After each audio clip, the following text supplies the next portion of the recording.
Hello, I'm Ed Moser. I'm with Lafayette Square Tours of Scandal, Assassination and Intrigue, and today I'm working with ZTV on the life of George Washington and the American Revolution. And behind me is the Patrick Murray house. And George and Martha would actually have dinner here. They'd even sleep overnight here at their friend and haberdasher, Mr. Murray, who may have made uniforms for George during the Revolution. After staying here, spending the night at the Murray house, George and Martha would then go home in the morning back to Mount Vernon. We're looking at a set of chess pieces, which is apt, given the military genius of General Washington. It was he who, along with Lafayette, Hamilton, and others, who outfoxed the British General Cornwallis at the Battle of Yorktown, the climactic fight of the American Revolution leading to American independence. We're at the home of Benjamin Dunleavy, who supplied horses to General Washington, his war horses, probably from the barn next to Benjamin Dunleavy's house. Benjamin Dunleavy was a Tory, a supporter of King George. He was against the American Revolution. So why didn't the citizens of Alexandria tar and feather the man, rush him out of town? Because he supplied the horses, the war horses, to General Washington. He was also eccentric.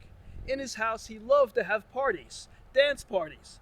And when his guests wouldn't dance, he would take out a revolver, fire the gun at their feet so they would start dancing.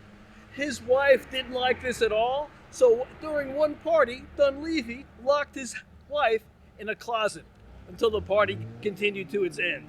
What a character, an eccentric. Dunleavy, supplier of horses to Washington, yet friend of King George. Francis Marquis de Lafayette was George Washington's great good friend.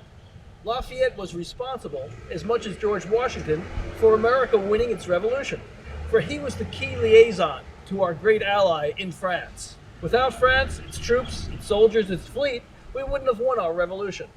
In 1824, 50 years after the revolution, the aged Lafayette made a grand reunion tour to the United States, and he visited Alexandria. The city fathers asked him to give a speech to the city citizens, but they forgot to build a speaking platform. So he merely crossed the street to the spot, to the steps of Benjamin Dunleavy's fine townhouse, and he addressed the crowd from here. And from here, as before Congress a few days later, he made his famous prophecy for the United States, that as it grew into a mighty world power, it would save the world. And it did, twice. And it saved France twice, in the First World War and in the Second World War, liberating it from the Nazis. In fact, when American troops entered Paris in the First World War, their rallying cry was, "Lafayette, we have returned." Behind me, we have two stunning contrasts in culture: Northern Protestant Europe and Southern Catholic Europe. Behind me is the beautiful, gaudy Catholic Basilica, but also the very spare and Spartan Presbyterian meeting house. George Washington was familiar with both, and it was he, as much as anyone, along with Thomas Jefferson, who encouraged religious toleration in America. They desperately wanted to avoid the bloody religious wars in old Europe between Catholic and Protestant. So George Washington actually endowed the Catholic Basilica here, even though he was Protestant. He did that with his good friend, aide-de-camp from the American Revolution, Colonel John Fitzgerald of Alexandria. They endowed this basilica. But Washington was also very active in the Presbyterian Church, which was a hotbed of the American Revolution. Two different cultures, Protestant, Catholic, at war in Europe, but in the New World, under George Washington's America, very much at peace.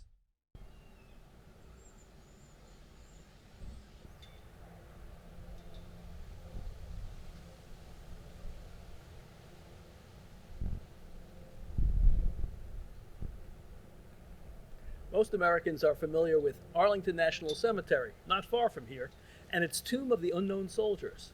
But Alexandria, Virginia has its own Tomb of the Unknown Soldier of the American Revolution, right behind me. It was actually a Catholic soldier buried in the Catholic cemetery right on the other side of this wall. And then in the 1920s, after the founding of Arlington National Cemetery, the city fathers of Alexandria decided, why shouldn't we have our own Tomb of the Unknown Soldier?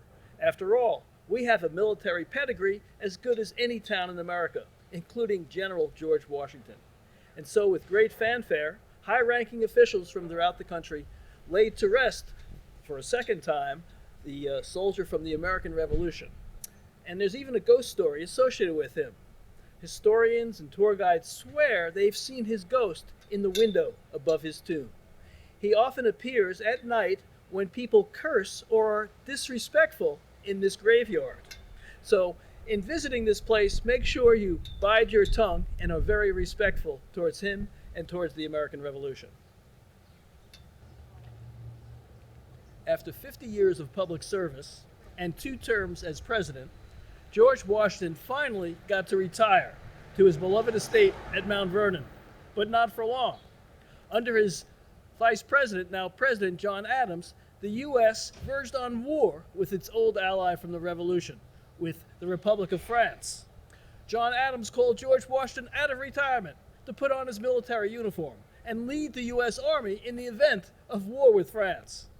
But along with preparations for war, Adams and Washington sued for peace.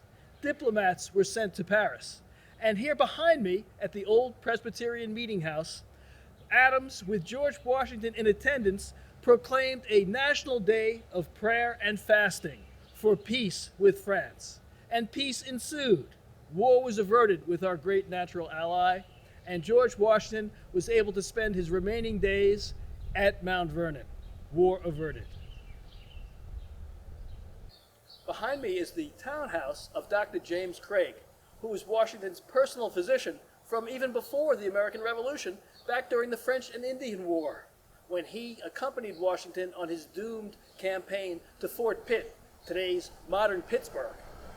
During the Revolution, he served as the first Surgeon General of the United States Army, and he was with George Washington on his deathbed in 1799. And he and the other 2 physicians did not serve George Washington very well, because as a cure for Washington's illness, they used enemas.